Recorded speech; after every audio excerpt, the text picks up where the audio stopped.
the world of comedy premises was decreasing, getting tighter and tighter because there's just so many things that you couldn't say or you'd be attacked and run out of town. But this is just a real free and freeing feeling. And it's just wonderful to look out and see people of all shapes, colors, sizes, ages laughing together at just the ridiculous absurdity of it all. It feels like revolution, like we've always dreamed of, a revolution for free thoughts, free ideas, free people. Hello, everybody. I got the opportunity today to talk to Roseanne Barr. We talked about her recent work with the Daily Wire Plus crew on Mr. Bircham. She plays a high school principal near retirement in that show. And then we talked a fair bit about comedy as such and exactly what a comedian does, what it's like to hit the mark so precisely that you can tell the truth in a manner that also opens people up and brings that unconscious joy that's associated with spontaneous laughter, trying to nail down exactly what that means. It's part of this broader phenomenon that we see where so many people that are making their mark on pop culture are comedians, former and present. Rogan, of course, springs to mind. Russell Brand, many people, Dave Rubin, Steven Crowder, Theo Vaughn. There's so many comedians that have made a name for themselves as interviewers. We talked about that a fair bit. Her experience with cancel culture and class discrimination or difficulty in making class adjustment, let's say, in Hollywood. Her more recent experiences on the comedy scene in Austin, which is a real up-and-coming comedy renaissance city, in no small part as a consequence of Joe Rogan's enterprises there. So join us for what proved to be a very interesting and enlightening conversation. Let's start by talking about Mr. Bircham. You're working with the Daily Wire Plus crew. Yeah. And so how's that going? Oh, it's just been a blast. It's just been so fun. I like their process. I like the people.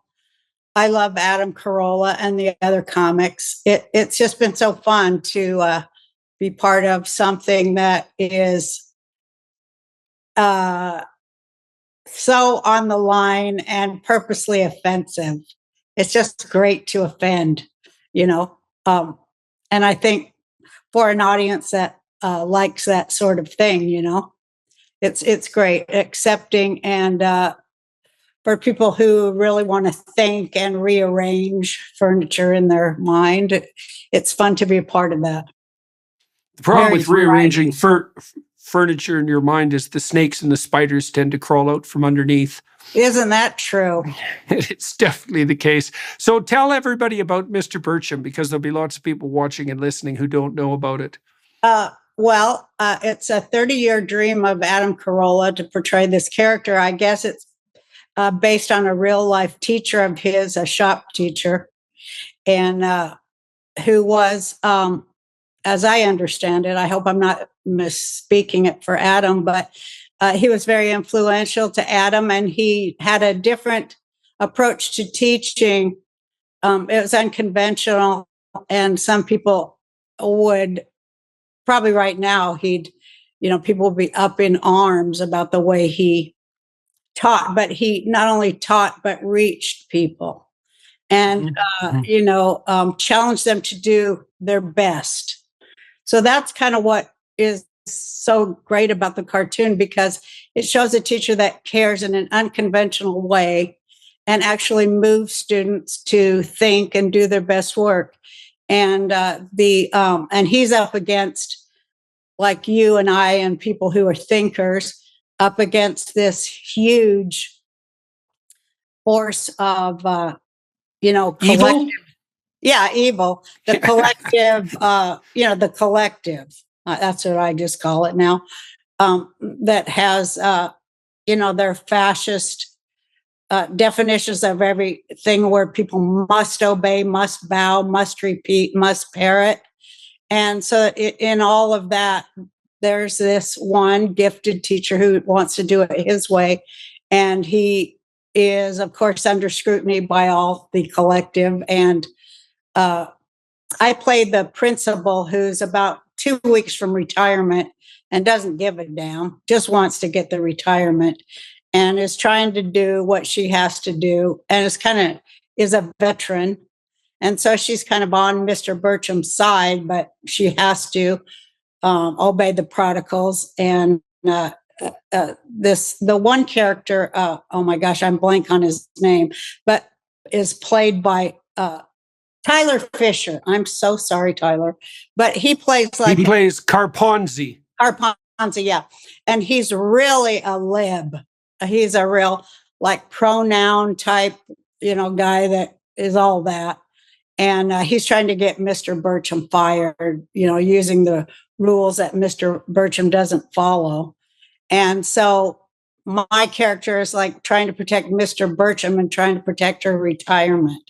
So the best comedies, animated or otherwise, often have a very sharp and biting satirical edge, but underneath a certain amount of heart and genuine human connection. This was something that was very marked about The Simpsons, for example, because it was completely satirical, but at least for the 13 first seasons, and there were some stellar shows after that too. Really what made the series so remarkable was the fact that you actually ended up identifying with and liking the characters despite their manifold flaws. Do you ever watch the Trailer Park Boys? Have you ever seen that? Oh, yes, I love that show. It's just okay. So why do you love the Trailer Park? Because I also love the Trailer Park Boys, which I'm very sad to say, but I'm a super fan, and it has the same quality, right? I mean, the characters are completely reprehensible most of the time, but there's a connection. They have a connection underneath that's genuine, and that gives the show. It's not just cynical, and it is genuinely funny. And so, what is it you like about the Trailer Park Boys? Well, I like just that it's absurdist. It's so based in reality that it's absurd, which is like what reality is right now. It's just so absurd. It's hard to write jokes when you're in the middle of just absurdia, because you can hardly top how ridiculous and absurd everything is. You just maybe need to just hold up a mirror. And that's what I like about it, because I had so many people in my life who are just like the Trailer Park Boys. Maybe they don't. I think the Trailer Park Boys have a lot of insight that the people like that, they do have a lot of insight. But, I think that it speaks greatly to class consciousness, which is what fascinates me more than anything else about, American culture. And Canada and the UK and, I guess the West, the fact that everybody is kind of blind to the fact that we live in such a class-based culture. It's like the last thing that anybody ever notices or talks about. But it's just so present in that show. And it's just so hilarious. All the things that come with that whole working class thing, which I just love it. One of the things that always struck me, the town I grew up in, the town I'm in right now, because I'm up in northern Alberta, is a working class town. And I suppose climbed the class ladder after I left Fairview. But one of the things I really missed as that happened was humor. I mean, the people I grew up with here, basically all we did to amuse ourselves was to engage in competitive bouts of humor. And that was ridiculously fun. And it was a way of gaining status too, because the funniest people had the most status, and also obviously the people that could take a joke. And in working class jobs, you need to be able to take a joke, that's for sure. Well, everyone does all the time in life, but among the intellectual class, frequently, especially among the posers, there's an absolute lack of humor. And that's very annoying. It is absolutely true. It's very dull and pretentious. And, one of the things too that I've really learned, I think you can tell people who are dangerous because they hate comedians and they hate automobiles. I never thought about the automobile. Oh, yeah. It's the same. It's the same. So I think it's that private, personal mobility and freedom that, car culture was always a working class culture.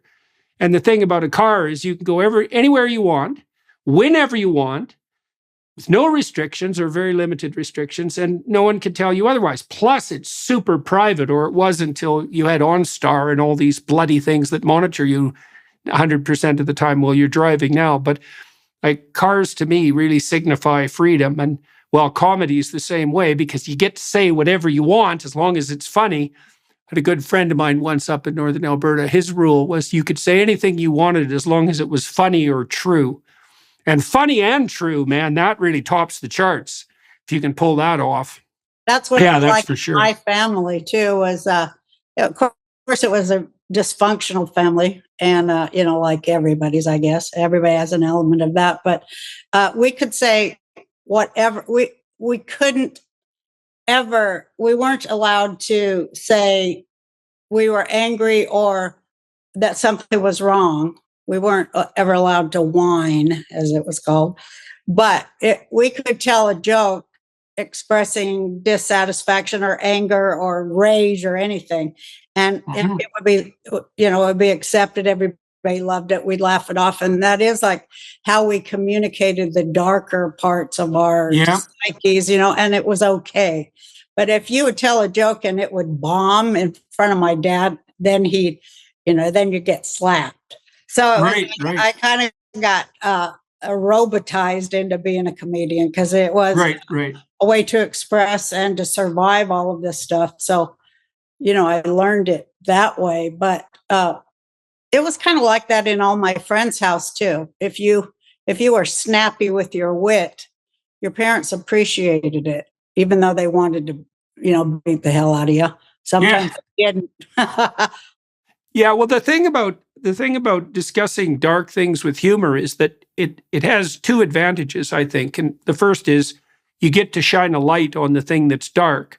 But more importantly, you get to show that you can stand seeing it and also that you can transcend it at the same time, which is really what you're doing when you laugh it off. So you're showing that there's something there that's negative and maybe even that's causing suffering, but at the same time, you're indicating everybody's willingness to look at it and also to rise above it. And so that's a pretty damn good deal. And this is why I think comedians... to dispel its power over us. Right. I always thought that comedy was... I do feel it's a gift. And a lot of us comics, when we're drunk and sitting there talking to each other seriously, which we do when we're drunk and drinking and stuff and getting serious about comedy, which we do, but it's probably really boring to non-comedians. But we talk about what a kind of a holy thing it is to be a comedian, to have the power of naming, being able to name something and then to dispel its power over us. But more important than anything, is the way I look at it, and I always bring it up, is to laugh power to scorn. They cannot survive that. And so we look at it as like, it is a holy calling in a kind of a working class way of telling the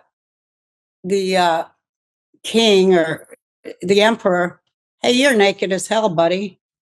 Yeah, well, there's two things there you point out that I think are really interesting. I had never thought about that relationship between comedy and the power to name. So that's what God grants Adam in the story of Adam and Eve, right? He's supposed to, God brings everything in front of Adam to see what he'll name them. And it's interesting because naming something actually has that real tight alliance with wit. It's really hard to coin a word or a phrase, right? You have to hit the target dead center before you can come up with a new phrase that will spread. That happens very rarely. That's a real mark of precise aim. And so, and you're absolutely right. Precise aim is so much a part of it. Yeah, exactly. Yeah. Yeah. And then the scorn issue, that's also dead relevant. Well, I think this is partly why you can tell the tyrants, because of their attitude towards comedians, is that it's the people who don't want to be unmasked, and especially who don't want to be unmasked in relationship to the fact that all their vaunted compassion is nothing but a play for power. They're the ones that detest comedians and have absolutely no sense of humor. That's a very dangerous thing in a person, to have no sense of humor. And so what does that mean if you have no sense of humor? Well, they have no sense of humor. Watching comedy, I've always been a comedy fan, and so was my father. He wanted to be a comic too, and I think he made me one. But the content of the humor they like, because everybody laughs at something eventually, but the content and politics of the humor they like is something that I've studied as a comic for a long time. And it is kind of by class, the way I look at it. It's very much by class, and it's also by sex.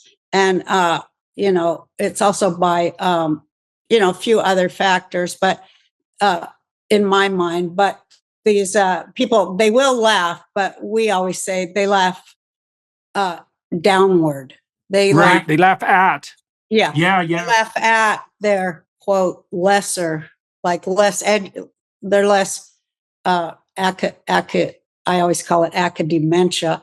They're less academic, the riffraff or whatever.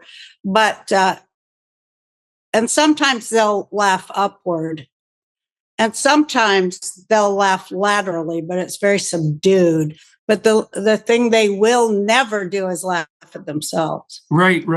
And they really despise anything that puts them as the joke. I got fired because I made fun of the Obama administration and their policies in the Middle East, even though they tried to say it was about something else. But that is what my tweet was about, that got me fired and my work of a lifetime stolen, everything they did to me. And also misrepresenting what I meant and not allowing me the chance to explain or anything, just deadheading me. But he and those leftists around him, leftists don't have a sense of humor at all. But they definitely don't want to be made fun of at all. And they resent it. They get so angry because, the one thing I always say about fascists, two things they despise: dialogue and humor. Conversation and actual dialogue about an idea. They despise that, and any kind of humor that includes any discussion of class or that kind of thing, and well, maybe it's harder on the Democrats to have working class humorists go after them, because in principle they're supposed to be advocates for the working class. And so if it's working class humor, which does tend, in my experience, to be very self-denigrating, right? And I do think that's a real mark of character. It's one of the things I really like about British humor, and I think Canadian humor's got that edge too. Is that the Brits are very, very good at laughing at themselves. The Monty Python troupe was unbelievably good at that, because their humor was all unbelievably good. And it made the comedy in some ways timeless too, because it wasn't focused exactly on the political, or actually very rarely on the political. And so it's very strange to see that some of the jokes from the 1970s, many of the skits that the Monty Python troupe pulled off in the 1970s are still funny as hell. And still, I talked to John Cleese at one point, and he told me they were planning to do a Broadway revitalization of the life of Brian, and they wanted to cut out you remember there's one section with the little cabal of left-wing radicals that the movie centers around. One of them, I can't remember the comedian, decides that he's a woman about halfway through the movie. And which is it's very it's very funny. It's ridiculously funny. Yeah. And so they obviously in some spectacular way foreshadowed all this trans nonsense that's been coming down the pipeline. But they were very resistant. The people who were going to produce it were very resistant to continuing to include that in the Broadway revival. I don't know if that ever did get sorted out because Cleese was not happy about it. But that's also a testament to their satirical brilliance to have managed something, it's 40 years ago now, that still hits the target, viciously enough to be of concern to the woke dimwits today. I mean, and it's so interesting because in the movie, In the Life of Brian, the desire of this character to be a woman is actually treated with a fair bit of, is it dignity? Well, it is. It's satirical dignity. So there's nothing about it that would offend anyone who had the least iota of sense. Quite the contrary. It's very, very hilarious. But it is a good example of that inability to laugh. I haven't seen it for so long. It's definite. I watched it recently again. I think after I talked to Cleese, I was curious about it, maybe before, because I wanted to, pop it back up in my mind. But it's aged very well. I would say it's probably more relevant today than it was when they released it. That's fantastic. Yeah. Well, because it's such a comedy does that. Yeah. Well, it zeroes in so tightly on radical leftist nonsense. And, that was a problem in the 70s, but it was nowhere near as much of a problem in the 70s as it is now. So we're in uncharted territory. We are. I think they have it all nailed down. So it's just so great down here in Austin, which is a blue city. And, I was nervous to come down here. My daughter and son were with me and a friend. We went to the comedy club and, I'd had a few drinks and I was pretty loose. My friends were there and one of them wanted me to come on stage. And my daughter, my daughters are liberal. And, oh my God. So she goes, Mama, don't go on. It's a blue city. They're going to hate you. And I went, I'm going on. I just was brave enough, whatever. I was in the mood because my friends were there. Well, so I go on and it was just fantastic. That I think a lot of it's because it's Austin, because it's a different kind of a blue city, but, and they're young, but they loved it. I was shocked. My daughter was shocked. And it got me to move here because a smart comedy audience is never woke. They're not woke, and they want to be challenged. They want to laugh at ridiculousness and they want to laugh at themselves, and they want to hold their beliefs and their ideas up to the light and examine it. They're not cowed into silence like so many of the blue thing, just cowed into silence because it is so huge. How are you going to fight it? It's so huge. It's everywhere. It's a monolith. And, they want to dictate everything we think, do, and say. And they think they're justified to do it. And they have no idea that they're fascists. They have no idea. I've found on my tours that the most enthusiastic audiences are in the most liberal cities. That's what it was. I was shocked. Yeah. Well, I also think, you said that people are censoring themselves and they don't even know it. Hey? And so in the, like, say, when I've gone to Portland's a good example because I have very enthusiastic crowds in Portland and large crowds. And that's been the case for all the left-wing cities that I visited, even Berlin. We did a show in Berlin that was in the middle of the communist district. The Berliners regarded that as a provocation, the real lefties. Well, I didn't bloody well know that the theater was in the middle of a communist district. Essentially, I probably wouldn't have rented it if I would have known that. I'm amazed they rented it to me. We had a fair number of protesters, but the response was very enthusiastic. And it's a large part of it is just, it's relief on people's part. They don't even know that they're under this weight of continual lying, having to censor. They think, no. And so then they go somewhere where that isn't happening. And it's like, oh, freedom, And so that's a relief. And that puts everybody in, the sort of mood that you're in when you're around people that you can actually talk to. and think with. Well, it's great down here at Joe's Comedy Club because it's dedicated to freedom of speech and, for comics so that we can do our best work. Yeah. And that feeling of freedom is why comics from all over the country are moving here to Austin to be able to work. Yeah. And it's just great because it feels like a comedy renaissance, Exactly. We can't we can't challenge ourselves more. And had been such a long time where, the world of comedy premises was decreasing, getting tighter and tighter because there's just so many things that you couldn't say or you'd be attacked and run out of town.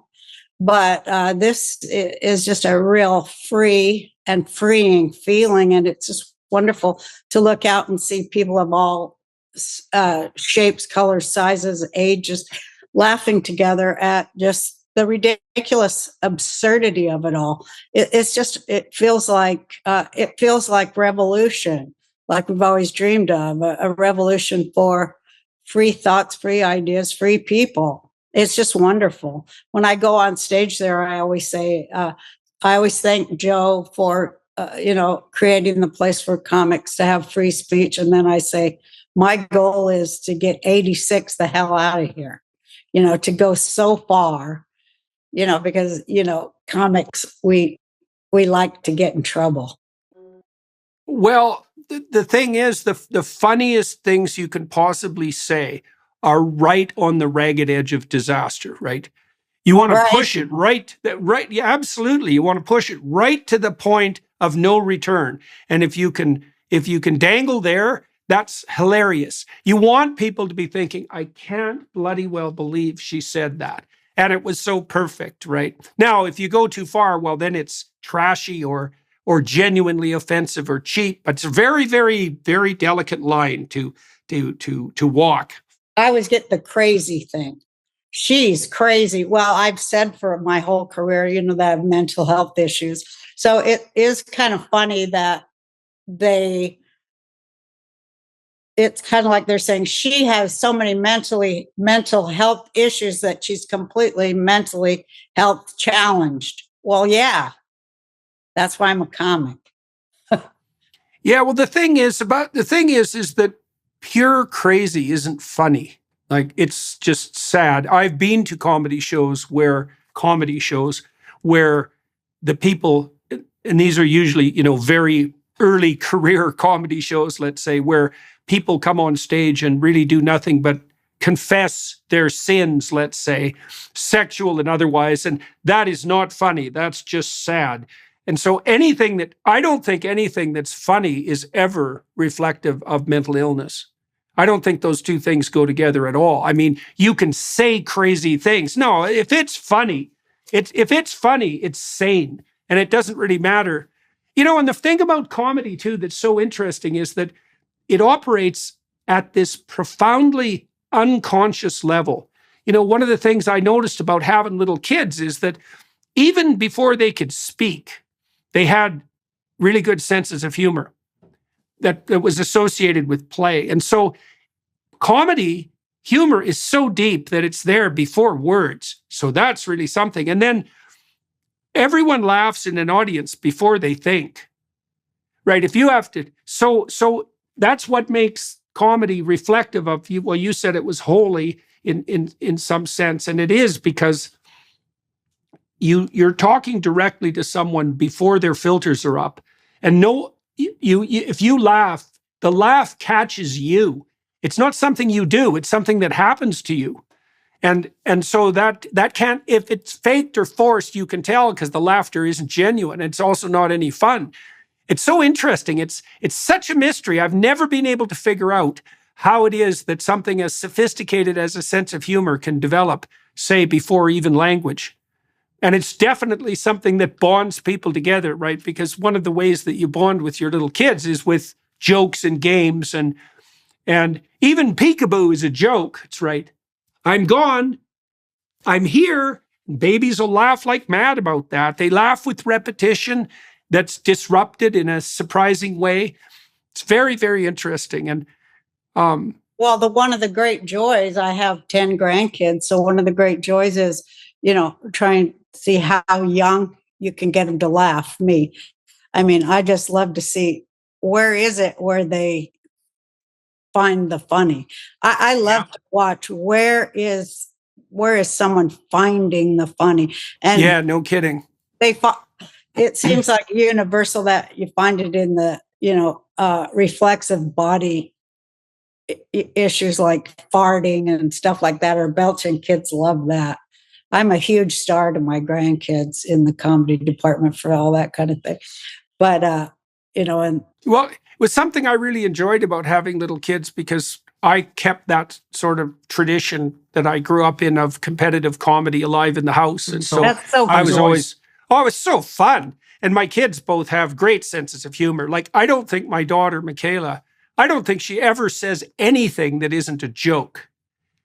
And Wow. so, and that's where she's most comfortable. I mean, it took my wife quite a while to realize this. She probably only said this to me about 10 years ago. She came up to me and she said, I think everything Michaela says is a joke. And I thought, yeah, that's exactly right. I'm glad that you got that.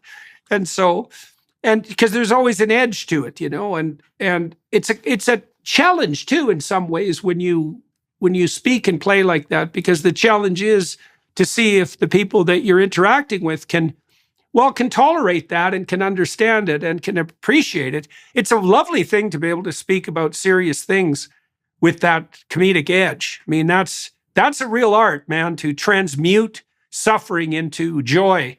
That's for sure. I said that last night. It's so funny. They wanted me to come down because they were having an open mic night, and they had a young woman, and it has a disease. I can't remember the name, but she's in a wheelchair doing comedy. It's like an MS kind of a disease. Yeah. And she's beautiful girl, young student. And she did just a great set. She did just a few minutes, but I'm kind of like the comedy grandma, and they all roast the people, but I don't want to do that because I said, I'm too famous and rich and good looking to do that, so I have to do the grandma thing. Plus, I love to mentor the young ones. And so I said to her, you are so lovely and people really love you. They love your comedy because you have the essence of comedy in you we all see that you have reached down into that pool of pain that you obviously have lived through in your life and brought out beauty and joy. And that is so uplifting for people. And that's the essence of comedy. And you are going to be a huge star. Yeah. Well, one of the things I noticed, like, my daughter was extremely ill when she was a kid. She had terrible juvenile arthritis, and she had her hip replaced when she was 16 and her ankle replaced when she was 17. It was really bad. She was in like excruciating pain for about 15 years, which is really quite a long time. And she has talked about that publicly. And I've been at some of the events, they haven't been taped, some of the events where she spoke about what happened to her. And she's able to make her stories of that period of time often screamingly funny. And that's actually a real indication of recovery, right? It isn't that you can just talk about it without emotion. It's that you can, you can say? You see, is it the absurdity? I guess it's the absurdity. It's something like that. But that's a real art form, to be able to take those excruciating moments and to make them into something that's shareable and that enables everybody to rise above the pain at the same time. And, like I said, I'm trying to think of the word that, it used to be medieval, where they would talk about transforming tin into alchemy.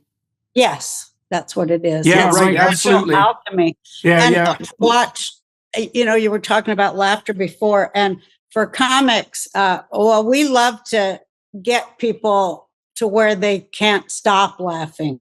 They want to not laugh.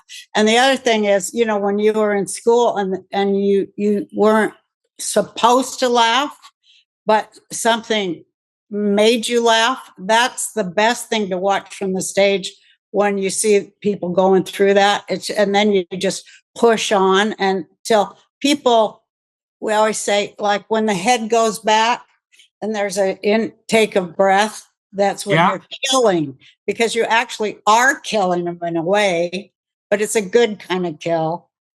You know what? When I used to go work out with a couple of friends of mine in Boston, and one of the games we would play was to tell a joke when people were bench pressing.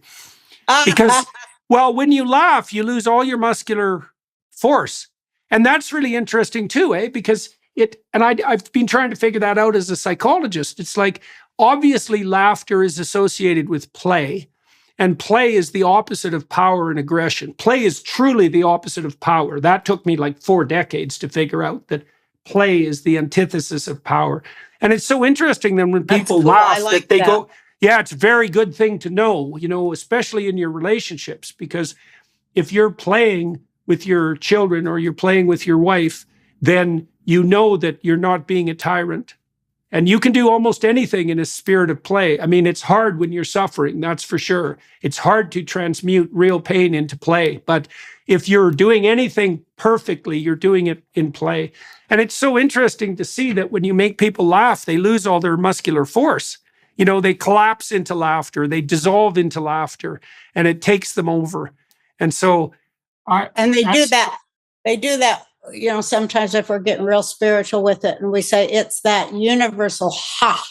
It's the expression of, the ha, because when you're a meditator, it's the inhale and the exhale. So it's like the exhale and the letting go of, secrets almost. Yeah, right. Right. You ghosts, laugh at, ghosts and devils. Right. It's really powerful. And, well, it's interesting to have people do that communally too, because what that means, this is something that's profound too. And it is really something that Joe Rogan is managing to foster this again in Austin, because it also takes a lot of trust to laugh jointly at a joke, right? Because especially if the joke is off key or pushing the limits, the fact that you'll laugh with others means that a situation of trust has been established in the room, right? And I've spent some time thinking about trust. Like, I actually think that the only true natural resource is trust. That if people trust each other, they can make the desert bloom. That's right. Yeah, it's definitely the case. And comedy is a endeavor that's predicated on a tremendous amount of trust, right? Because the audience has to trust the comedian, and the comedian has to trust the audience. I mean, one of the things I've learned to do, you tell me about this for you.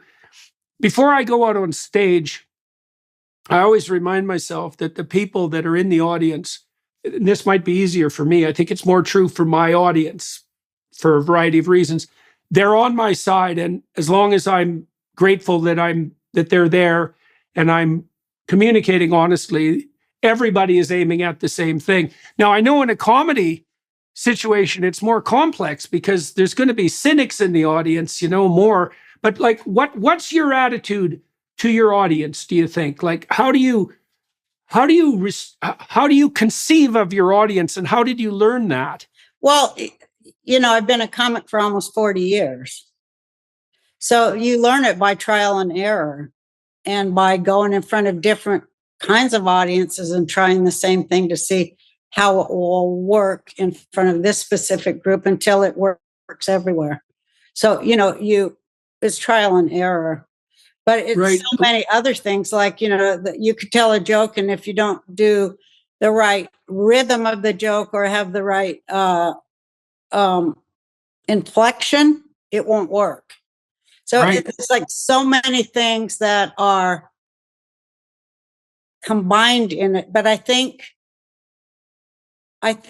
that what I've learned is when the audience knows or trusts that you are having fun and that you're enjoying it, and that you have gratitude that they've come there to see you and they love you, and then you can't help but love them back. I mean, already you love them because they're your fans, and they keep you alive, and there is a tethering between me and my fans. And I suppose every other comic might have that same view. I don't know, but it's a tethering to reality and to the best in humankind. They want, how Virginia Woolf said that the job of the writer is to put the severed parts together, right? I think she wrote that in Three Guineas, but one of my favorite books. But anyway, I always think of comedy like that because we're putting the severed parts together that other people may not see, and that's mostly what we do. Things that seem disparate ideas, but then when you really look at them under a microscope, they're very connected, and people are like, "Oh yeah." So, right. That's an insight. Yeah. That drawing of connection. Yeah. And once you do that, and they appreciate that it's well thought. Yeah, definitely thought out, and then they're kind of like, well, I thought that way too. There's that too. Right. Yeah. I think that way too, but I couldn't say it in that way, or it didn't occur to me in that way. But you gave words to something that was like vague and spinning around in my head. You gave me the building blocks for that. So, it's just a lot of love. It's just really a lot of love. And, it's just such a great positive energy thing to be able to affect that and to watch it. People don't often, don't hear them talk a lot about being on stage. I mean, we talk about some stuff like, doing a great set or killing or, having a good one or bombing or whatever, but don't talk about that relationship that you're building, this beautiful relationship. It is so spiritual to watch people get it. To be the person in the arena. That's fun. Yeah. That's so fun.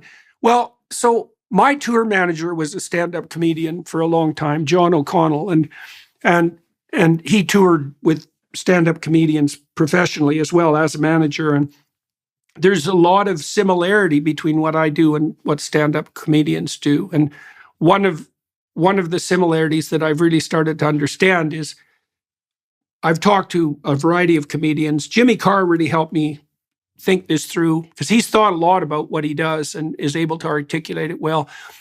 Carr said that, and I know many comedians do this, and maybe you do this when you're preparing a set, is that, he'll go, when he's preparing new material, he goes to smaller clubs and tries out his new material, and some of the jokes land and others don't, and he just collects the jokes that land.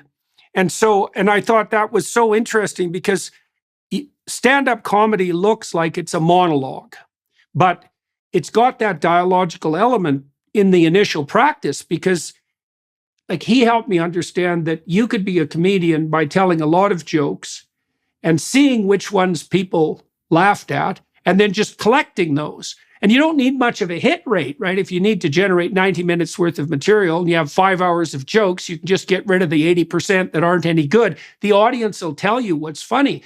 And one of the things I love about the lectures that I do, which are spontaneous, so I'm always watching people, in the audience. I'm always talking to someone, and I want to see them. I want to see their eyes light up. I want to see them be struck by something, right? I want to give words to something they already know but can't say. And people have told me that a lot, that they like my lectures because I say things they know to be true but haven't been able to articulate. And certainly comedians do that. Well, they do that all the time. And it is great because often if I can make a point that has that characteristic but is also funny, I mean, that's a blast if you can manage to pull that off. It's a real blast too. And when you're writing your set, because I do 90 minutes, but you do it in groups. You do your jokes in groups to build on an idea that culminates. It's like little groups are probably 5 to 7 minutes, and you start at one premise with a joke, and then the next joke is that kind of built on that previous premise, and it goes a little bit deeper, and then the next goes deeper, and then by the fifth part of the bit, you've blown up the whole premise and showed that it was bullshit all along. That's what I like to do. And it's like turn everything on its head from its head. I can't really explain it, but that's my favorite part, because it's like, oh, we thought she was going to go left, but she went right. I mean, I'm not talking politically. Yeah. We thought she was going here, but the whole time she was taking us here. I love that misdirection stuff, because that gets the biggest laughs, because they thought they were getting set up for something completely different. I like to remove their expectations where they go, oh yeah, I've heard this before. Just come in and go. And I think, by virtue of the fact that I've always been one of few women in comedy, that's been a plus for me. You mentioned earlier that you have thought through comedy from the perspective, I think you said age and sex. What else? So talk a little bit more about being a female in the comedy industry, because most comedians are men. Like, my experience has been that truly comical stand-up comedian females are very rare. Yeah, so it's too hard. It's so hard. But one thing I found out, probably because I have 5 kids, I that's one of my good jokes. I say, I have 5 children. I used to be kind of pro-life. That's a good joke. Yeah, that's a good joke. But my friends are all comics. But all these guys, I always ask people, because I'm nosy. I'm nosy old Jewish woman. And so I'll ask them, they always have a funny mom. So much part of it. So that's interesting. My mother just died. She died this week. And one of the great memories I have of my mother is, and this is something I always knew about her, is I could always make her laugh. And so that was a big basis of our relationship. I could always make Mom laugh by teasing her. In fact, I think the last thing I said to her when she was in the hospital, I was giving her hell about being in the hospital because my father was ill, and so we were worried about him. And then she ended up in the hospital, and I gave her a rough time, and that made her laugh. And so that's interesting. And I haven't heard anyone say that relationship of comedy with mother is so particularly important, but that was definitely the case in my household. It was my mom that I could really make laugh. I wonder why that is exactly. It's obviously a form of play, but I wonder why it would be sex linked like that. Well, I want to hear more about your experiences as a female comedian. It's hard life on the road, eh? So that's part of the barriers. I didn't go on the road too much until I was older.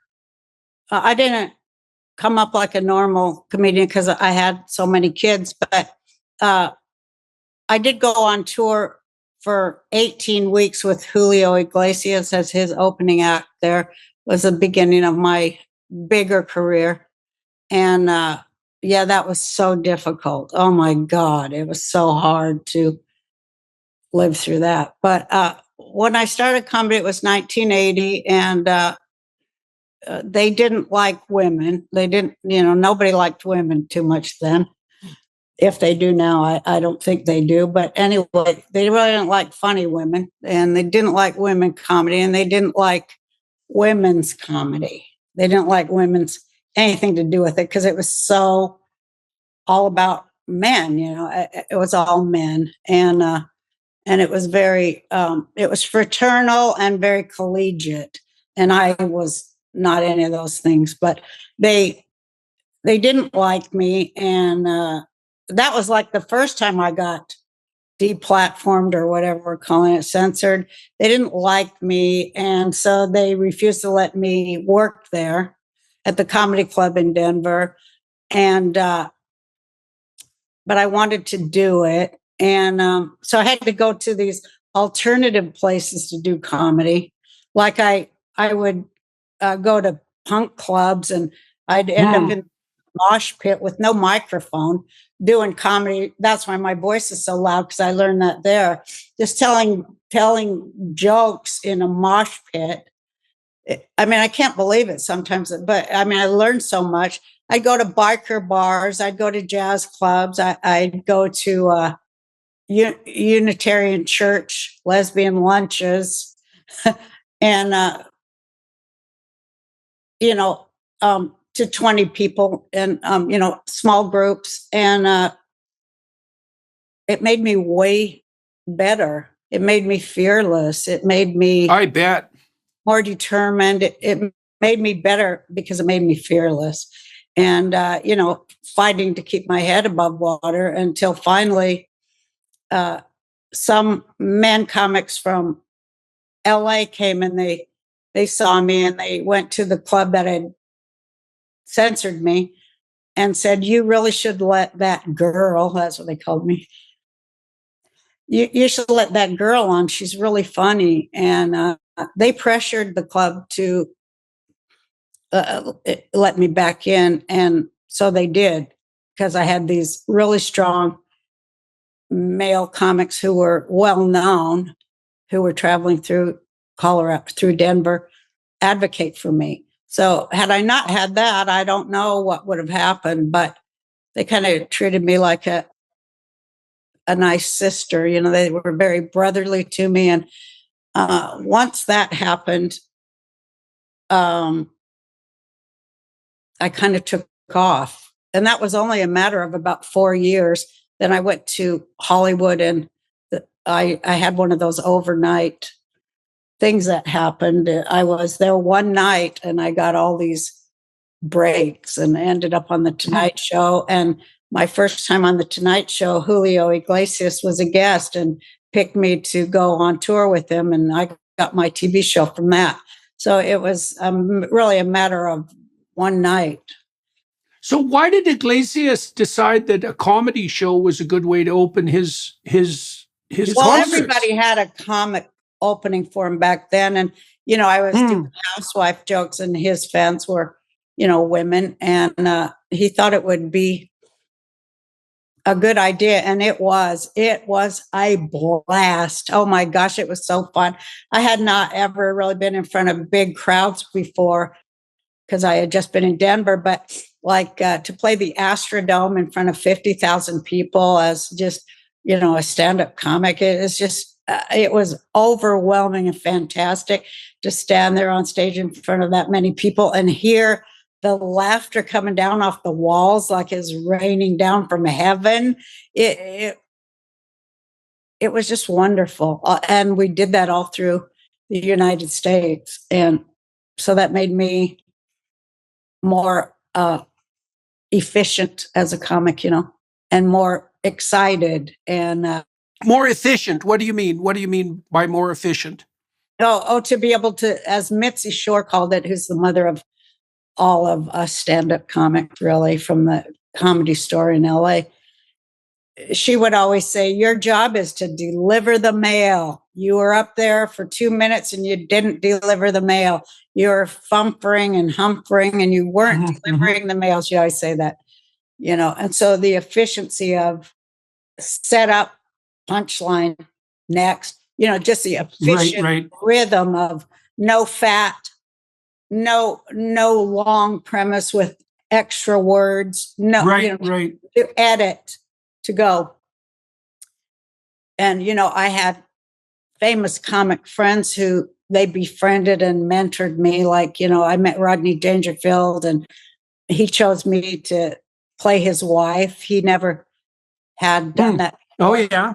And, you know, Bob Hope even, and Phyllis Diller, and Dick Gregory, Richard Pryor, all these people I could name that I love so much would sit around and speak with me about comedy. And they taught me about removing the fat. Even an extra word is making you less efficient, because you want to say the least amount of words and the perfect amount of rhythm with the right inflection and expression And, you know, that's a lot of stuff For that you're sure. spinning, That's like a lot of spinning editing. plates.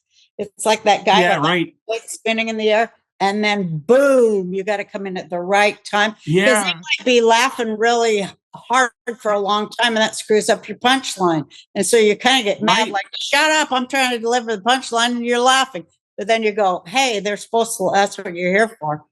Just, you know, you're going to have to chill. So you have to figure out, how am I going to navigate this to get the best punchline? Because I know it's a good punchline and I want a huge laugh.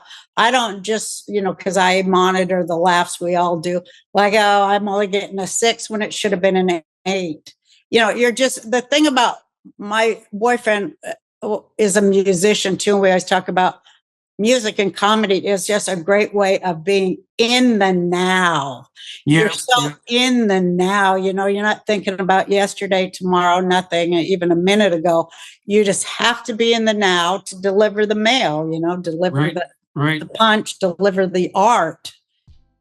Yeah, well, so you're touching there on a lot of motifs with regard to the sacredness, let's say, of comedy as well. It's like, well, you have to separate the wheat from the chaff, so you have to be efficient. I loved Mitch Hedberg for that reason, because he could just deliver, like, God, amazing ability to just deliver nonstop short jokes, and often so perfect.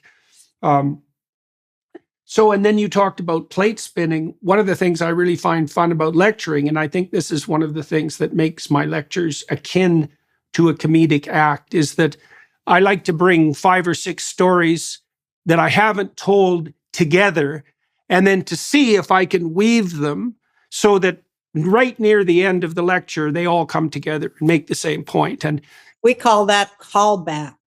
So that, you know, when you build the story and then you get to where you're reminding them that you were talking about that before, and you know, make the relationship come together. Those are the most fun when a callback will occur to you, and you, because you will get the biggest laugh and applause on callbacks.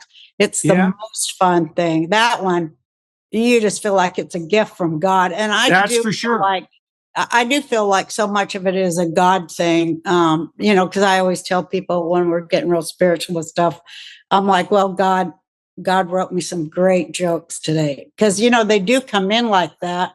I will, you know, I'll be sitting there writing, and it's just crap, you know, 3 pages of crap. And there's a certain feeling, physical feeling, like suspended animation is what it feels like. And the top of my head actually opens in some way, and God inserts an idea in there. And it's my best jokes.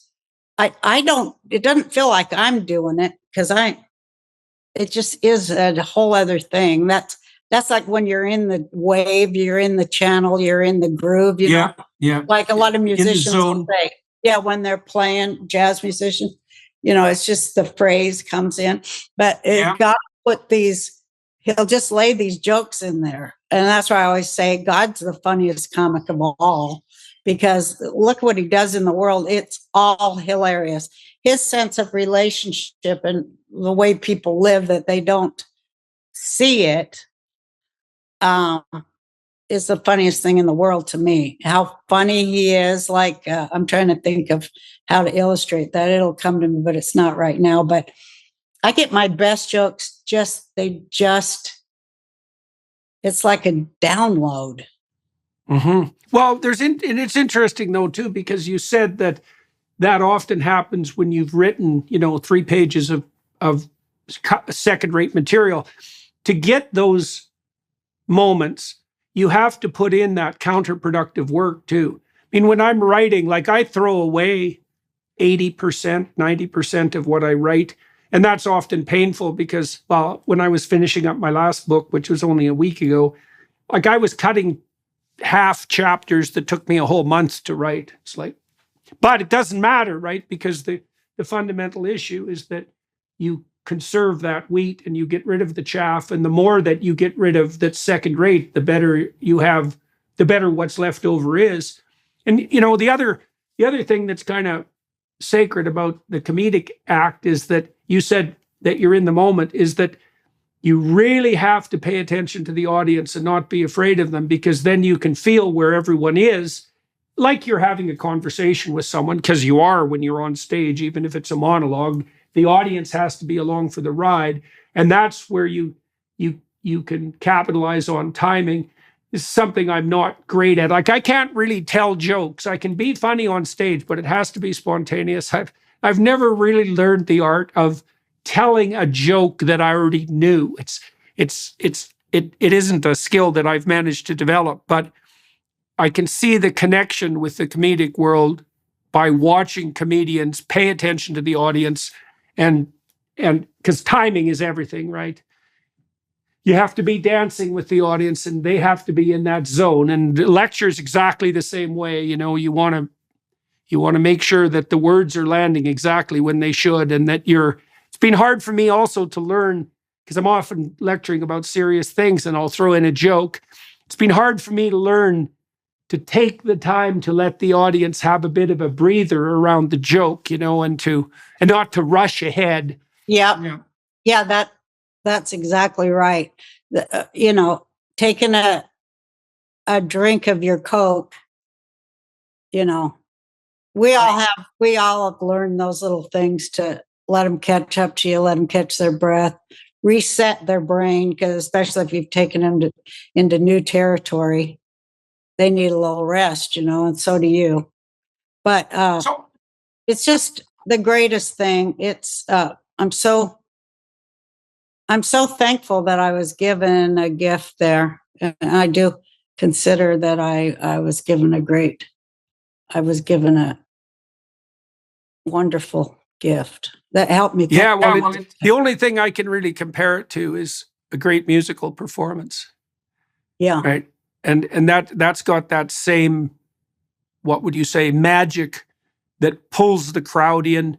And that there's a tremendous amount of attention that goes along with that too. The great musicians, this is one of the things I love about listening to Billie Holiday, for example, because every single word she sings is attended to. Like, every word is a little work of art. She's got that intense attention. And I've been curious too about why so many people who are successful on YouTube were comedians. But I think it's because of their ability. Well, first of all, a sense of humor helps if you're an interviewer, say. But I suspect that what it really has to do with is the ability of comedians to pay attention. Yeah. Right? Because you're nowhere. If you can't be funny unless you're paying attention. You have to be, as you said, right in the moment. You have to see what's the right next thing to say to keep the conversation flowing, to throw in something from left field, but not too left field. So yeah, it's the plate spinning thing. Yeah, right. You have to be, when you get real meta with it, it's like, well, you're kind of in the past, the present, and the future all in the same now. Right. Because you have to think about, how am I going to follow this up? And especially in my shows, people, they like to heckle me in a friendly way, or just start talking for some reason, because it is like a conversation. And, I love it too. And for some reason, that's when I really love it, because I love when my brain is working on 3 or 4 channels at once. All comics love that, because oh man, I was so sharp, and you're telling your friends I was on it. I did, when we're bragging to each other, or explaining to each other. But it's a heightened awareness thing. And I don't know, if you're funny in life, you're even funnier on stage, because you got the stress and the pressure of, I better be good, and it propels you. But how did you cope with, how do you cope, and did you cope with jokes that don't work? I mean, part of the reason I think I've had a hard time telling jokes on stage is because I get self-conscious. If halfway through the joke I get self-conscious, that's really the problem. And then of course it doesn't work because I screw up the timing. But there are a few things more awkward than making a joke that isn't funny. And you said you played in some pretty rough places, and obviously you exposed yourself to enough of that to. But I'm curious about why you were able to tolerate that to begin with, because it's actually pretty painful to tell a joke that doesn't work, especially if you know it's funny and you just screwed it up. So what do you think it was that impelled you to get through those bouts of self-consciousness that, paralyze most people to the point where they won't, people are terrified of public speaking, much less doing stand-up comedy. So how and why did you persevere through that? Yeah, I wonder that myself sometimes, but it was because it was such a. I think it's because it was such a self. It was such a survival mechanism in my family and my childhood, Mm-hmm. and it was a self-defense mechanism for me to survive a lot of crazy and painful things. That it in a way, I'm friends with Mike Tyson, and it's a lot like boxing. We always compared when we talked about it. It's so much jousting. It's mental jousting to be on stage and to stay in control of one woman with no props, with no orchestra. Yeah. With no video, just stay in control of a 5,000 seat room just with your voice, because it's a lot of mental jousting. And well, they're not going to defeat me, not after what I went through as a kid. I'm not going to let them defeat me because I can't be defeated. Right. So that's an attitude of challenge rather than fear. Yeah, it's like, no, they're not. It's like I always feel somehow it's a God thing to me. And it's like, the devil ain't getting me. I'll take the devil down. That's why I'm on stage. And he isn't going to get me. And so that's what I do. And when I screw up, then I just, feel bad and embarrassed. But I go home and I go, I'm going to make it better. I never feel defeated. I don't allow myself to feel defeated, because comedy is a living thing and you can always get better. Nobody can stop you from getting better. You can always. Right. And I'm not going to let them stop me. I'm going to just keep getting better no matter what they tried to do to stop me. They're not going to till I have my last breath. I'm going to be saying, fuck you, because that's how I feel, they're not going to stop me unless they gag me. I mean, there's things they can do to me, I guess. They've done enough, but I respect and I respect and believe in and live for the truth, and comedy is truth. And you're trying to tell the truth to people to make the world better. You're not trying to make light of people's suffering. You're trying to get at power and bring it down and make it human. So it feels like I guess I feel like a warrior, a word warrior. And for me, it's also like for all the people who were told to shut up, they're there with me too. I see it. So I see it so deeply like that, because geez, it is like that. Yeah, well, it is. Well, I think that's especially the case if you're a comedian who's popular among the working class. Because working class people, the sensible ones, and I think most working class people over about 40 are pretty damn sensible. That doesn't necessarily mean they're particularly articulate. And people can be wise without being articulate. And then if you're a working class comedian, then you have as you pointed out, you have the opportunity and the privilege of articulating that. And that is a big deal. And it is something that's going to make people love you, because people like to have the words at hand to say what they know to be true. And it is a very peculiar thing too, isn't it? I love the idea on my show. I've probably written 120,000 jokes. Wow. And part of the joy of it is when I was on my TV show was I would think, oh, here's something that some fat lady or some fat guy is going to say at the water fountain at work. Right. Right. So it's like arming people who may have suffered or felt, marginalized. Here's a little bit of something for you, because when I'd watched comedians as a kid with my dad on Ed Sullivan and hear Richard Pryor people, man, I felt like I was being gifted, especially Pryor. But, all of them really. But I loved Richard Pryor. He is my idol and became a friend, which was a wonderful part of being a comic. But, I got what he was doing as just a little tiny girl. I saw the implication of everything he was doing. I knew that he had gone, I knew that he was inside a stereotype, kicking down the walls from the inside. I knew that. And I said, I can do that. I can do that. My friend Michael Malice, I don't know if you know who he is. Oh yeah, yeah, I know Michael. Michael's very funny. He's very funny. And he told me, he goes, God with you, it's pathological. He always tells me, your funny is pathological. You can't turn it off, like in private. And, it is pathological. But, when I'm in the mood for it. But, and I'm a crusader. And a lot of us are, Richard was. Well, tell me a bit more about Roseanne and how that started up and why it was you think. Yeah. Tell me about the show and why it was that it turned into such a smash hit. What do you think you did right? I mean, first of all, it was very unlikely, right? You said you had these weird coincidences happen to you when you went off to Hollywood and it all came together pretty quickly. So how did you, what did you say yes to and why did you make it work? How did you make it work? Oh my gosh, that one's real.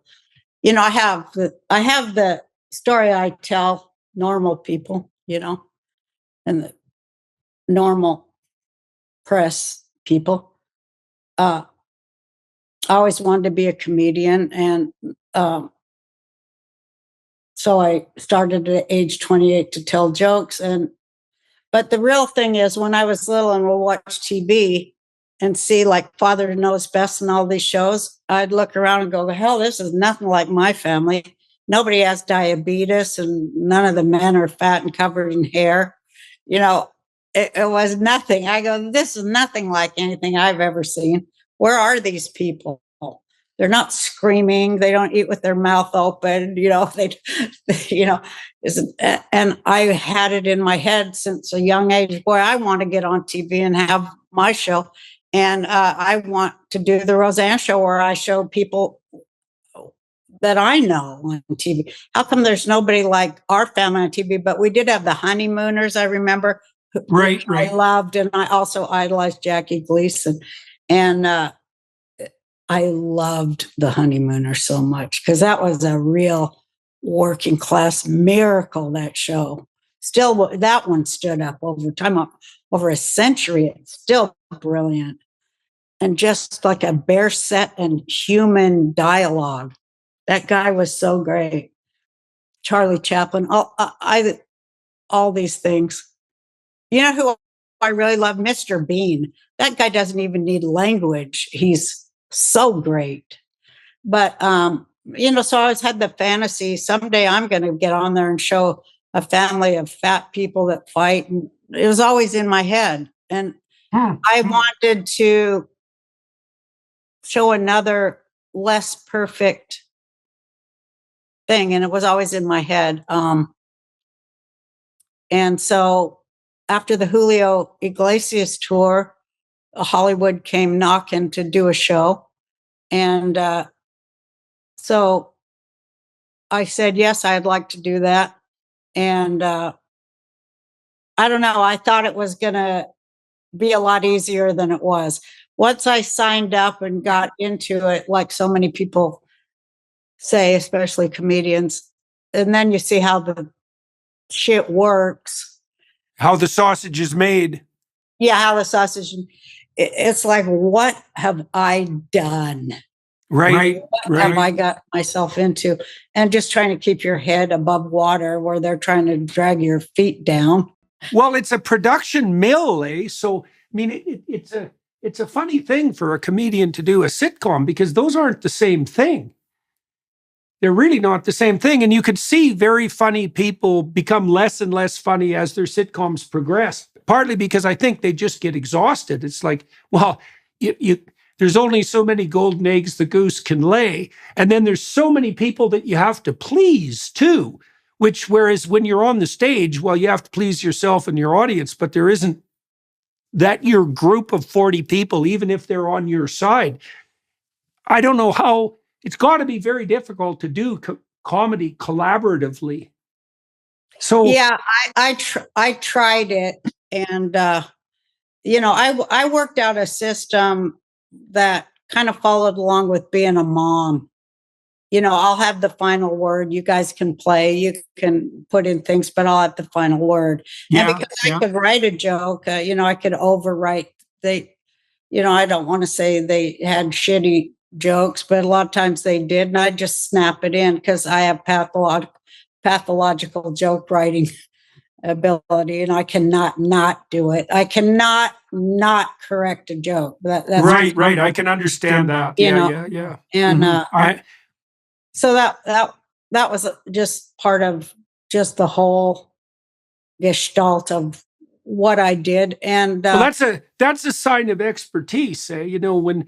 When great chess, there's as many chess possibilities in a single chess game as there are atoms in the observable universe.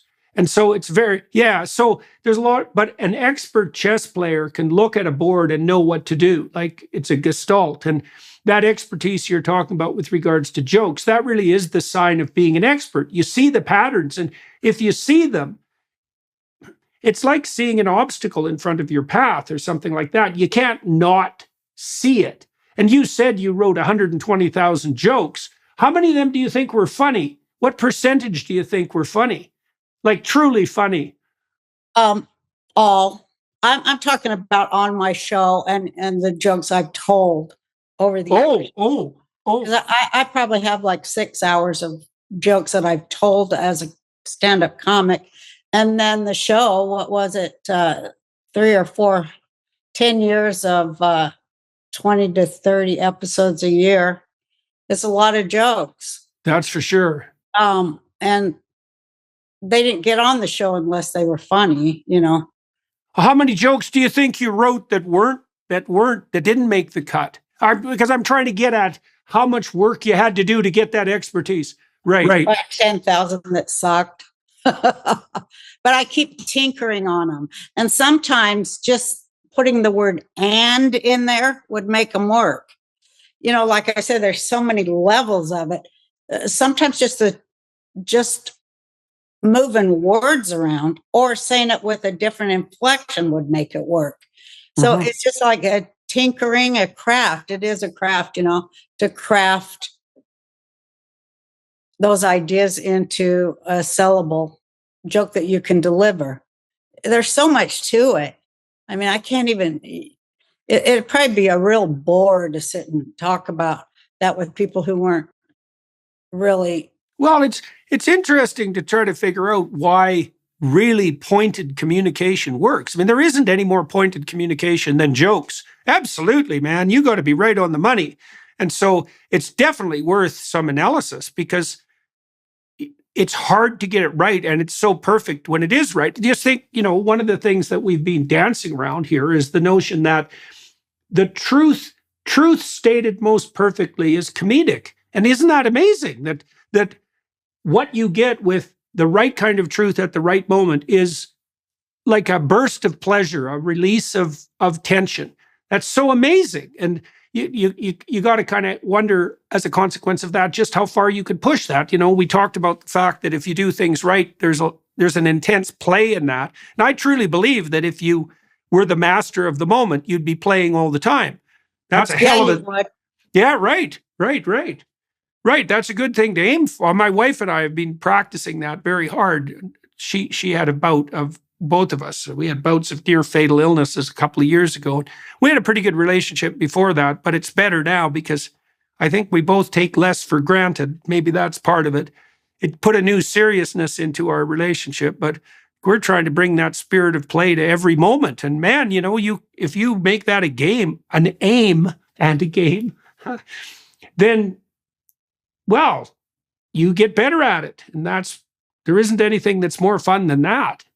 Now I was just thinking when I ran for president in 2012 on the Peace and Freedom Party, which my idol Dick Gregory also ran on that party as a presidential candidate in the 60s. And they say had votes really been tabulated correctly, he might have actually won. But, considering the fact that he wasn't on every state ballot, but that always intrigued me. So I wanted to do the same. And because we agreed on so many things, it's deep political thought goes into comedy too. But when I ran my speech, I said, I'm the only serious comedian in the race. Yeah, right. Because these other guys are just jokers. But I'm a serious comedian. And so, I did it in a humorous way, but, I said, they just go for the laugh, because that's a lot of comics too, just going for a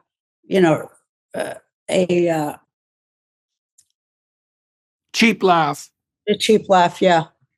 I guess the cheap laugh is one that's not connected to anything else, eh? Because you pointed out that in a good comedy set, you're weaving things together, and the more complex humor is going to have a story associated with it. There's going to be interweaving across the set. I mean, some comics do more of that than others, but like Dave Chappelle does that brilliantly. Yeah, right. Yeah. He's a really good example of that. He's a real storyteller. Bill Cosby was really good at that too. I know it's illegal to say his name, but God, he was funny. Another idol. Well, I saw him in Edmonton in the mid 70s, I think, a long time ago. And, he came out on the stage with just a stool and a cigar. And he had people laughing so hard in the audience that they were literally hyperventilating. It was amazing things to watch. And he was a real storyteller, right? It wasn't, I mean, there are comedians like Mitch Hedberg that are like, their stories are one joke long. And Jimmy Carr does that too. You can pull that off. But Cosby was a real storyteller. And it was an amazing thing to watch his mastery of the stage. Such a catastrophe when things blew up, when he blew things up around him. That was such a drag, because on the surface, he had done so much good, and he was so funny. I mean, he was crazy. He was a crazy master of the stage. Well, it's like they say there's such a thin line between madness and talent. And he's the textbook example. Yeah. Well, his shadow got the best of him. Right. So many comics have the same, problems with, their outlets and how they don't have a lot of self-control there. But on stage, it's a master. Yeah. Hey, so now you're spending a fair bit of time. We talked a little bit briefly just before the podcast started. You're spending a fair bit of time in Austin, and you're going to be doing shows at Rogan's Comedy Club, eh? The Mothership? No, I'm doing it at another place called Cap City Comedy Club, and I'm going to be there in Austin, June 17, 18, and 19. How big a venue is that? I think it's pretty small, maybe 300 seats, but it's a good place to work it, And you always try. It takes about a year to get a whole new hour. Right. So, and then you have to tool it, and so it's at the point to take it to an audience, and I'm kind of excited about it. I haven't done a 90-minute show in Austin yet, so I do look forward to it. Yeah, it's going to be a blast. Okay, now you did say that you had performed at Rogan's Comedy Club, though. Yeah, I have sets there, but we only do like 15, 20-minute sets. Oh, I see. So you're developing a whole, And when was the last time you did that? Oh my gosh. I think, I guess it was about a year and a half. When I did. So what now you're working on Mr. Bircham. What like do you have what are your plans for your future? I mean, you've had Well, a I'm bumpy doing a ride with all the podcast, cancellations. Yeah. Yeah, I'm doing a podcast on I guess it's where everybody is doing podcasts. YouTube, Rumble, Apple, it's called the Roseanne Barr podcast, which I'm really getting into. I've done 49 of them now. Oh yeah. And I'm just loving that, the conversations with intelligent people and fighting the good fight, trying to wake people up, trying to say the things that are like missing. I like to go to the places that are not really being talked about. And how are you picking your guests? I pick them by, mostly it's people who call and want to be on, because a lot of people are calling and wanting to be on, which is okay. flattering. And I'm like, yeah, I'd love to interview. I just had Tulsi Gabbard on, and that was a fantastic interview because she's a tough cookie. Yeah, we both are from Hawaii. I mean, I also live in Hawaii part of the year. And to be able to talk about Hawaii and how it creates a different kind of culture and a person with a different sort of point of view than the mainland, we got to talk about that and then talk about politics. Of course, I'm a huge Trump supporter. And so I like to talk about that and what that means. To me, it means populism and the awakening of populism, which I think that's the whole point of everything. What do you think of Trump as a comedian? I've got this book. I think he's funnier than hell. The guy I've got this book that someone put together and they gave me. It's a library edition, so it looks like a very professional hardcover, and it's called The Collected Poetry of Donald Trump. I have that book. What you have that book? It's hilarious. It is hilarious. It's all his tweets. Fun. Oh, you have that book? That's so funny. Yeah, but I read through that and I thought, oh man, like he's definitely underappreciated as a comedian because like he's very pointed, like very, very pointed. But that's a hilarious collection. It's ridiculously funny. And I know that's part of the reason he connects with working class audiences, because he's got that vicious wit. Yeah. Oh, yeah. He's just hilarious and people love it. That's what I appreciate most about him is, how funny he is. And, when they don't like you, like when they don't like me and they start writing your jokes up as if they're serious, that's hilarious too. Just to be part of that or read it or watch it. It's like how arrogant they are. That'd be like, remember Henny Youngman's joke, "Take my wife, please." Remember? So that'd be like if the press would go, Henny Youngman is trying to traffic his wife. They write it as a joke, as if it's a serious thing, because they don't, like we. Well, that's also what get humor. Well, it's also one of the real dangers about being funny and telling jokes, because a really good joke taken out of context often looks very dark and bad, right? It has to be, because it's something that only works in the moment. You have to set it up properly. It's very context dependent. And so it's very easy for someone who wants to savage someone's reputation to take a joke out of context and to use it as a bludgeon. And so it's one of the... That's what happened to me. But, they had been trying to do that to me since I first walked into Hollywood, because I thought it was like, how dare she, who didn't go to Harvard, has no degree, how dare she reach people? Right. It was the class issue was always so hard when you asked me about Hollywood. It was always that. Right. Well, and, Trump has faced that too, eh? I mean, he's always been, my impression is that he's always been an outsider to the elites, and I also think that's part of the reason that he's attractive to working class people is, it's partly because they look at Trump, they look at an Ivy League educated, what do you call them, acadamented individual and think, well, that's outside of my realm of possibility. But what Trump represents is something that I could conceivably have. So there's an American dream variant there. And I think that's realistic. And I know Trump is also good when he's talking to military people, for example. And that's a hard thing. That's typically a very hard thing for politicians to pull off. I imagine he can probably do that because he's had a fair bit of experience with working class people on the construction side of his life, which is also a difficult thing to manage. He speaks from the hip and from the heart. Yeah.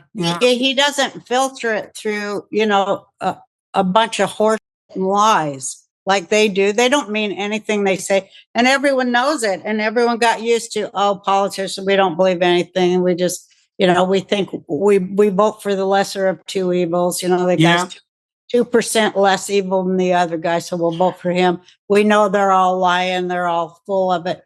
But Trump was a shock to the system of that, because he's like, we can do better, and we can use, everything at our disposal to make things better and make it better for our people. Nobody had ever heard anything like that since Kennedy. And it's a shock to that system of, that big boat they don't want rocked. And of course, I was so excited because I love rocking that boat. And it was very plain spoken. It wasn't in that academic, removed, insulated ivory tower voice that tells us what's good for us. It was like, you know what?